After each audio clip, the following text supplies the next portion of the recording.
folks. Right in the back of that cut where those trees were. Not a giant, but a good starter fish. We just got here. Little Lake Pleasant bass. Come on, fella. And there we have it. Oh my goodness, I was cranking pretty good on that one. You know, we're right here at Lake Pleasant, folks, in November. Cold front blew through. We had to wait to get on the water. We had gale force winds this morning. Boy, it was tough to sleep last night in the motorhome. It was blowing like you wouldn't believe, rocking it. But if you can get a chance to get out a lot of times this time of year, the fish are really starting to feed on some shad. You can get them on spooning and throwing some swim baits and chatterbaits, crankbaits. And, you know, if they go dormant with the cold fronts, a lot of times you can pick them up obviously on the drop shots on the main lake. The one thing that I think a lot of people have problems with this time of year, and it's a little different out west for us, you know, our lake levels go high, then they're low. It's a new lake to us all the time. And so we're constantly having to figure out, we just can't go spot to spot, you know, a lot of times. You know, your spot may be 15 feet out of water right now. So you gotta find something to cover some water with and, you know, just go down the bank and see if you can get a few bites. And what we've done today is I've just picked up the dipper. It's called the Skinny Dipper. It's a little swim bait, hooked it up with a 5/0 wide gap owner hook right there. And you can see, and I'm throwing it on 12 pound. You could probably throw it on, get away with 10 to 14 pound line. You know, I like to throw it on the bait caster. It's big, heavy, it casts great. And I'll tell you, that little dude right there, if they're eating shad, and a lot of times the bigger ones will move up and feed, and you can find them sometimes like we just did in the bushes and the trees. That tells us something. We just got here. So I've made maybe, I don't know, I've been fishing about 15 minutes. We started in a little cove here and just worked our way around, and finally hit something that had a little brush in it, and that's where that fish was hanging out. So it kind of tells me something. I'm gonna go down the bank, I'm gonna keep trying to throw this thing, and in the clear water, obviously we're on the main lake. I don't know what it looks like back in the river or in the back yet. All I know is the water's really low, and I always like to start where you might have a little bit of a clear water and you might be able to have a fish be able to see your bait. But worst case scenario, I'm thinking we could go all the way back and do some crankbaiting. But that's the plan today. We're here to catch some fish. We're gonna do what it takes, and hopefully right here at Lake Pleasant, we can get it done. It's turning into a beautiful day, and I might be able to take my jacket off now. It was pretty cold this morning. These are the nights where you get dipped down into the 40s, and the heater's kicking on really good, but in the afternoon, you can come out and have just a great time fishing, and you don't have to get up so early. But make no mistake, and I make this mistake a lot because I'm getting older and I love to fish, don't get me wrong. But I'm not a fan of getting up at 35 degrees, and I live up in the White Mountains and fishing early in the morning. But believe it or not, you could be missing that morning bite. And I found that out more times than not. Usually it's when I have a tournament. I'll get up that early to go fish and go, oh, there's a morning bite. And you got ice on your guides and all kinds of stuff. But you know, down here, hey, we're gonna try it, have some fun. The wind finally laid down a little bit. We need just a tiny bit of breeze, and you can see we got just a little bit right now for a good reaction bite. We'll give it a shot and see what happens. Stick with us. Got him, got that one. You gotta make long, oh, he came off. You gotta make long casts, they're barely eating it. Look, he didn't even pull the hook out. Here's the deal with this bait. It's very important to make very long casts. This ain't one of them short twitch, you know, 15, 20 yard casts. You gotta barrel this thing down there, make a long cast, burn it through, give the fish a chance to track it and eat it. And a lot of the fish I'm seeing, I'm going right over, I'm trying to parallel, and they're coming right up to the boat and turning. So now I'm gonna back off a little bit and try to make longer casts and get these fish to eat. This bait will throw like you wouldn't believe. You gotta really get it out there.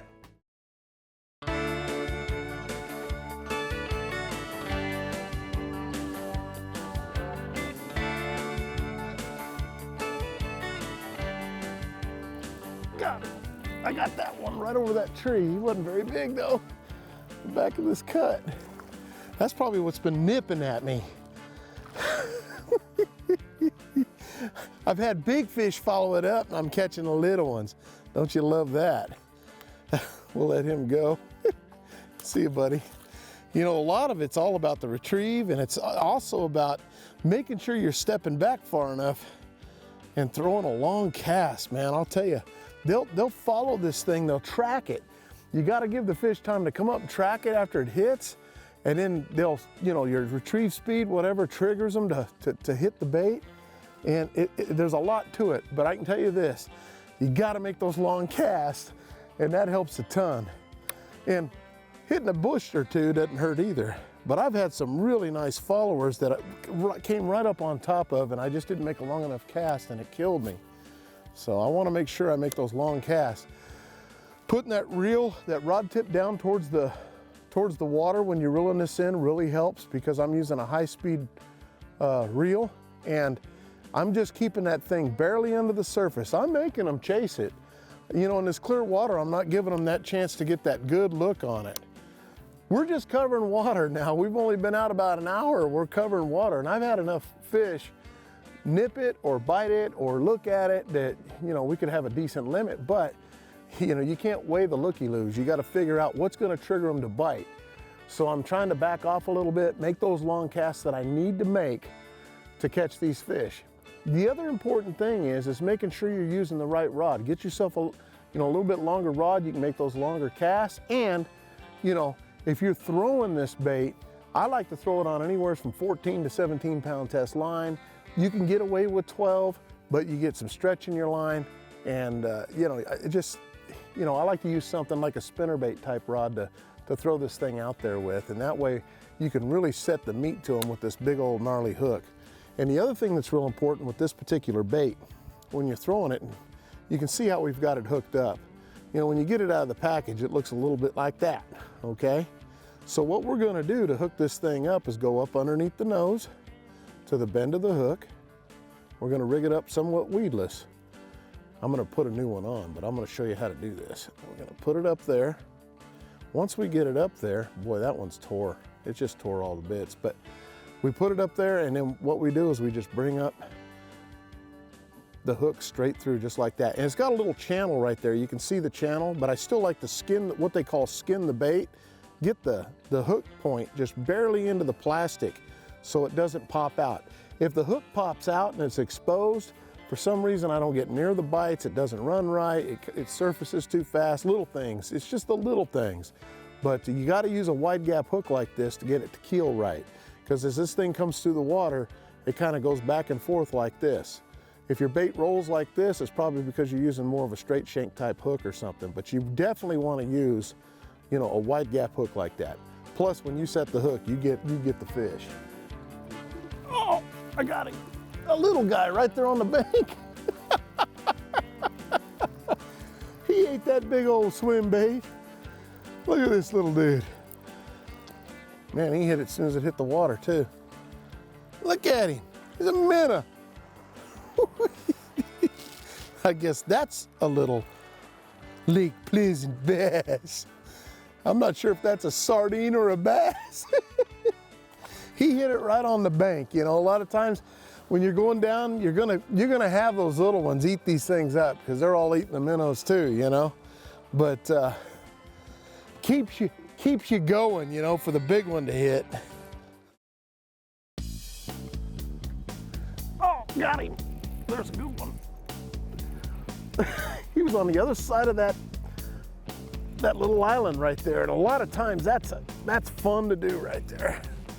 Come on, little dude. Little Lake Pleasant bass. There he is. Come on, that's a little bit better fish right there. Now those are the ones you want to start catching right there. Now what that fish did, look how fat he is. Nice looking fish. There's a little island that comes out here. You can see the rock hazard right there. And what's happening is I threw over top of it. And a lot of times that is huge for catching these fish because he might be on the other side. He sees it coming up towards the shallow part of it. before it goes over the other side, and they just have a tendency. It's so much fun to hit that kind of stuff. They'll come right over top of it and hit it right there before it starts hitting the island part. They think it's hitting the shoreline or whatever. But when you come across a little island like this, it's good to parallel it too. A lot of times fishing's about angles. So as I was coming up to this, I crisscrossed it over the top. I made long casts over the top of it, brought it up, and as it was coming up, he hit on the other side. But if you don't get bit doing that, you can also, when you get out here, parallel it like this. Now we'll parallel it, and sometimes they'll be on one side or the other depending on the drop off. So you gotta make some fan casts and just keep going after it. These fish will bite.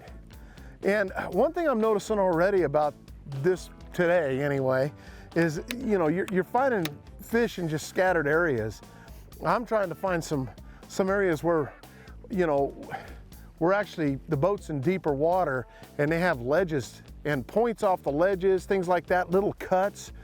Even in deep water where the cut comes up shallow, it might have a little bit of deep water to it. And it's not a flat by no means. And these rock ledges like this seem to be holding the fish that I'm catching.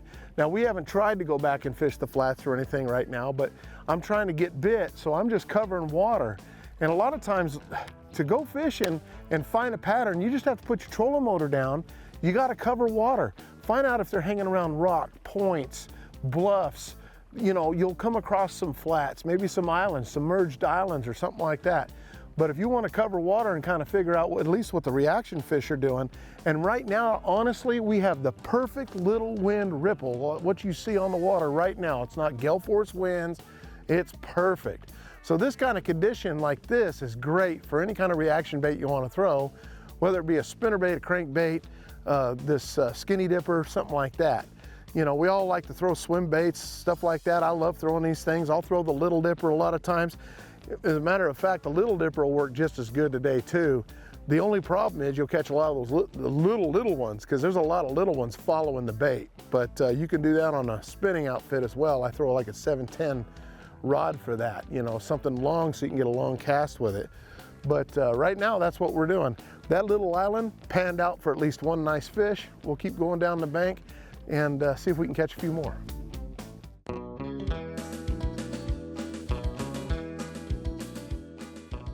Hey folks, for my tip of the week, one thing that's very important when you're putting a new bait on, or when you're putting these baits on to make them run true, especially with us speeding the retrieve up, everything has to be right. That tail is very important. If you see how this tail is, it's straight. So it'll run through the water straight. See how it's straight? So it's perfect for what I need. Sometimes you pull them out of the package and they look like that.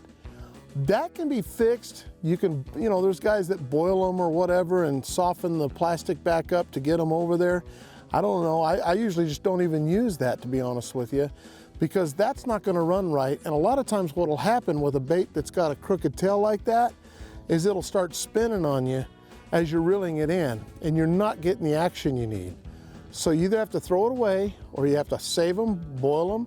Just make sure when you go buy your packages of baits that you make sure that the baits are straight and not kinked up in your bag, because this is what happens. And when that happens, this bait's pretty much no good. It's useless for what I need it for. So, and it's a brand new bait. So we'll have to either boil it, like I say, or throw it away and go to the straight tail. That's the difference right there. That'll help you catch more fish. Use that straight tail. Oh. Well, you just never know what's gonna hit your bait before you pull it out of the water. I think he was taking diving classes. I don't know. Right now, one thing that's really important to remember is the retrieve of your cast is gonna dictate what the fish do. So what I mean by that is a lot of times, if they want it fast, they'll tell you. And I like to reel it just right up underneath the surface of the water, and you can see it right now. But in saying that, it doesn't mean you can't take this same bait and just slow roll it and they won't crush it. But when I'm in that ultra clear water, I feel like they get a real good chance to mosey up and look at it. So with me getting it barely under the surface of the water, it's like having that minnow that gets away from the rest of the pack. And so they start running, and you see one little dart there, and all of a sudden you see a big commotion where a fish splashed on it. And that's what I'm trying to repeat with this. So I'm trying to make this look like the same thing. But in saying that, if it was a little bit dingier water and the conditions were right for it and a little bit colder water, you can slow roll this bait and get it down there deeper and still catch fish. And you might be able to do it even today, especially with the ripples on the water like this. It helps camouflage when the fish is looking up at the bait, especially this clear bait with a little purple blue flake in it. They look at that, it kind of distorts it a little bit. It looks like a shad. It's got the image of a shad, the tail, paddle, all that stuff. So they just go up there and rip it. But you know, if it was just a straight plain glass day, you'll want to get it going a little bit faster because you don't want them to get a good chance to look at it. And they're not going to exert that much energy to go after this bait. You know, they want to get it if they're going to exert a lot of energy. So if they're swimming really fast to get it, they're going to want it. Got him.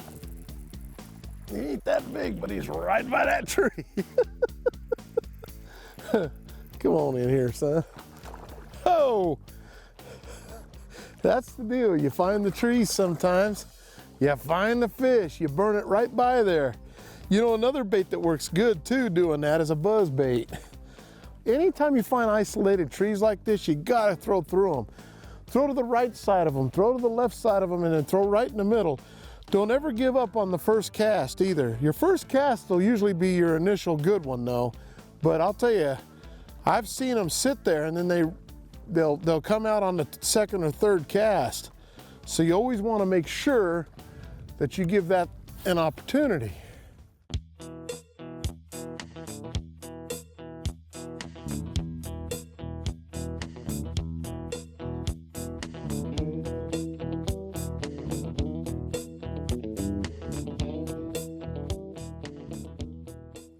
You know, one thing very important to remember too about doing this kind of fishing is when you do find that you're catching them, say around those isolated bushes I was talking about, doesn't mean you're going to come up to every bush, but it could be a pattern, and you try doing that.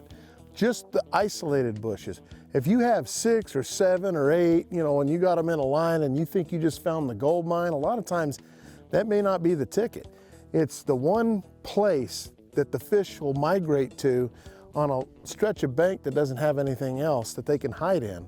And that's what makes that isolated bush so good. If it's a bunch of them, it's sometimes harder to pick apart. Doesn't mean you can't catch fish out of them and they won't be there. But in saying that, a lot of times when you're trying to run down the bank and burn some bank and you find those types of brush piles, those isolated bushes, your odds are better. So always remember that. And I'll tell you what, we've had a great time at Lake Pleasant today. Hey, we got a late start today, but we had a lot of fun, and the wind actually finally died down. It's beautiful out right now, but I want to thank you for joining us on the show. We'll catch you next week. I'm Johnny Johnson. Now, see, that's what I'm talking about, folks.